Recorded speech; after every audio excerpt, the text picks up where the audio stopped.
अस्सलामुअलैकुम एवरीवन, मैं हूं सादिया गोंदल और एक बार फिर आप सबको खुशामदीद कहती हूं जावेद पब्लिशर्स के प्लेटफॉर्म पे। आज हम कंटिन्यू करेंगे once again kids English grade 5 का चैप्टर नंबर 4, जिसका टॉपिक है a cooking contest. So let's start. Page number 26 chapter number 4 grade 5 की इस बुक का अब हम सेक्शन करेंगे स्पीकिंग स्किल्स, जिसमें आपसे कहा गया है read and practise the given dialogue. इस डायलॉग में डियर टीचर्स हम स्टूडेंट्स को ये सिखा रहे हैं कि कैसे हम बहुत तमीज़ के साथ रिक्वेस्ट्स कर सकते हैं और इसके अलावा जब कोई हमें रिक्वेस्ट करता है तो कैसे हम उसको रिस्पॉन्ड करते हैं, उसको कैसे हम जवाब दे सकते हैं। तो चलिए सीखते हैं। सना, अस्सलाम वालेकुम Mariam, would you help me to make a cup of tea? Mariam, वालेकुम अस्सलाम, yes sure Sana. Sana, thank you Maryam.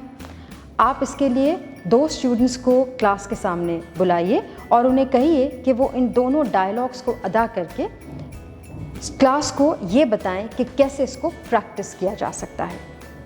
यहाँ पे जब सना रिक्वेस्ट करती है तो वो कहती है वुड यू हेल्प मी, और मरियम उस रिक्वेस्ट के जवाब में कहती है श्योर, और सना उसके जवाब में कहती है थैंक यू। तो ये थैंक यू, श्योर और कैन यू हेल्प मी, ये सारे वो एक्सप्रेशंस हैं जिनसे हम पोलाइट रिक्वेस्ट कर सकते हैं। पेज नंबर 27 पे इसी डायलॉग की कंटिन्यूएशन करेंगे जो हमें सिखा रहा है कि एक्सप्रेशंस क्या होते हैं। एक्सप्रेशंस का मतलब है कोई भी ऐसे सेंटेंसेस जो फीलिंग्स और इमोशंस दिखाते हैं एक ख़ास सिचुएशन में, जैसा कि जब हमें किसी से कोई रिक्वेस्ट करनी है, या जब हमें किसी से कोई हेल्प मांगनी है, या जब हमें किसी को नो कहना है, तो किस तरह के जुमले हम बोलेंगे।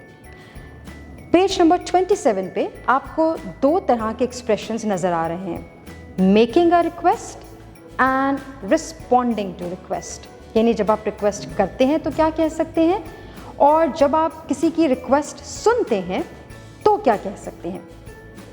इसको स्टडी करते हैं।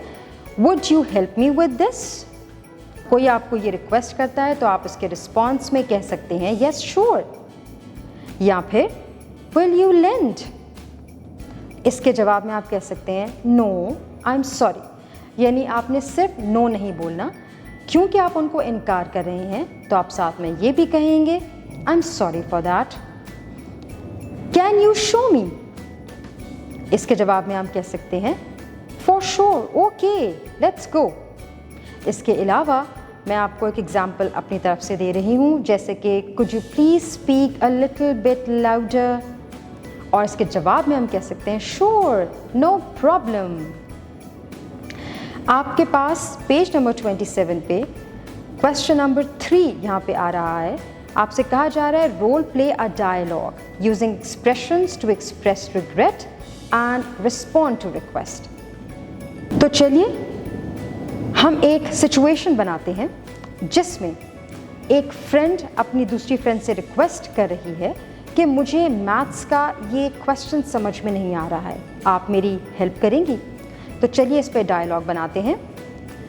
आमना, अस्सलाम वालेकुम Fatima, this problem is very difficult, could you please help me in solving this maths question? Fatima says वालेकुम अस्सलाम, yes sure no problem, I would solve it on the paper, would you mind giving me your pencil? Amna says no not at all, my pleasure in fact। इसके बाद इसी section में आपके पास एक question है जिसमें कहा गया है read the table of contents of सनाज English book and answer the given questions. सबसे पहले स्टूडेंट्स को ये बताइए टेबल ऑफ कंटेंट्स क्या होते हैं। आप उन्हें कहिए कि अपनी बुक का सबसे पहला पेज निकालें। सबसे पहले पेज पे देखिए आपके पास हेडिंग आ रही है कंटेंट्स की, और इसमें डिफरेंट कॉलम्स बने हुए हैं। वो कॉलम्स कौन कौन से हैं? पहला कॉलम है नंबर का, दूसरा कॉलम है चैप्टर का, फिर कॉलम है पेज, और इस तरह बहुत से और कॉलम्स भी हैं। तो टेबल ऑफ कंटेंट्स क्या होता है? टेबल ऑफ कंटेंट्स किसी भी किताब के शुरू में हमें मिलता है और उससे हमें हेल्प क्या मिलती है। अगर हमने ये देखना है कि किसी किताब में किस किस टॉपिक पे लिखा गया है, तो हम जल्दी से टेबल ऑफ कंटेंट्स पे जाते हैं और उस लिस्ट को चेक करते हैं। उस लिस्ट में सारे चैप्टर्स होते हैं विद देयर पेज नंबर्स। यहाँ पे जो तस्वीर आपको दी गई है ये आपके कंटेंट पेज की है। आप स्टूडेंट से ये भी कह सकते हैं कि वो वाकई में अपनी किताब में वो वाला पेज खोलें, या फिर इस तस्वीर को देखकर भी हम इस एक्सरसाइज को सॉल्व कर सकते हैं। पहला क्वेश्चन है what is the name of the second chapter. तो यहाँ पे अगर आप देखें नंबर के नीचे नंबर 2 है और इसके साथ आपके पास नेम है सेकंड चैप्टर का, जो कि है a selfish tree and a selfless tree. यहाँ पे एक चीज़ नोट कीजिएगा कि नेम ऑफ चैप्टर हेडिंग नहीं है, सिर्फ चैप्टर की हेडिंग है, जिससे हमें पता चल रहा है कि ये चैप्टर का नाम ही है। Next question, which chapter comes on page number 35।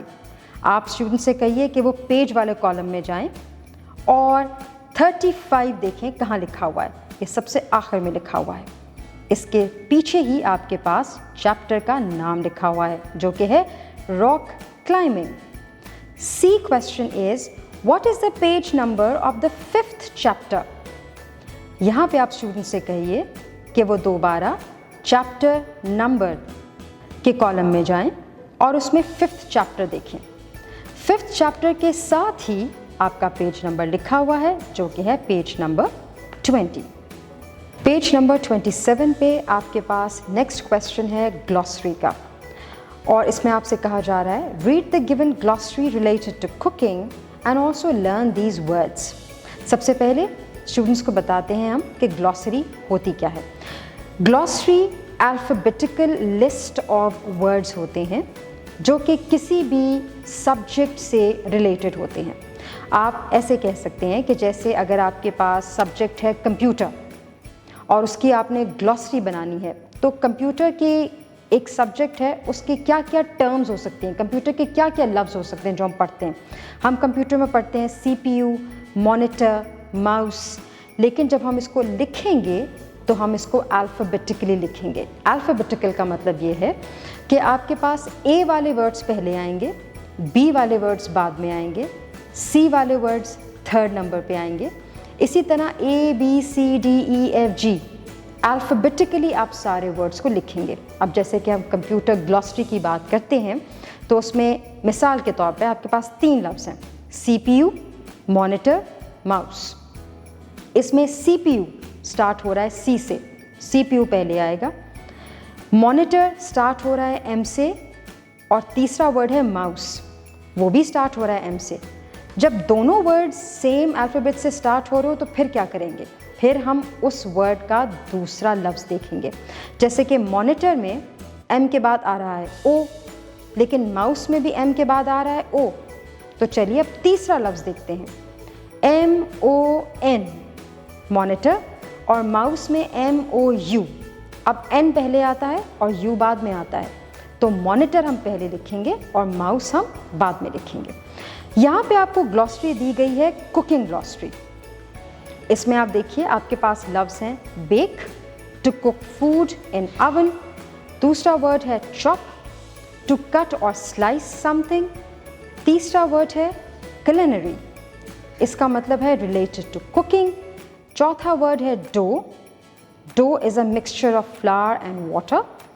और पांचवा लफ्ज़ है pinch, pinch means to grasp small amount of something. Thank you for watching. अपना बहुत सारा ख्याल रखिएगा और जुड़े रहिएगा बोलती किताबों के साथ।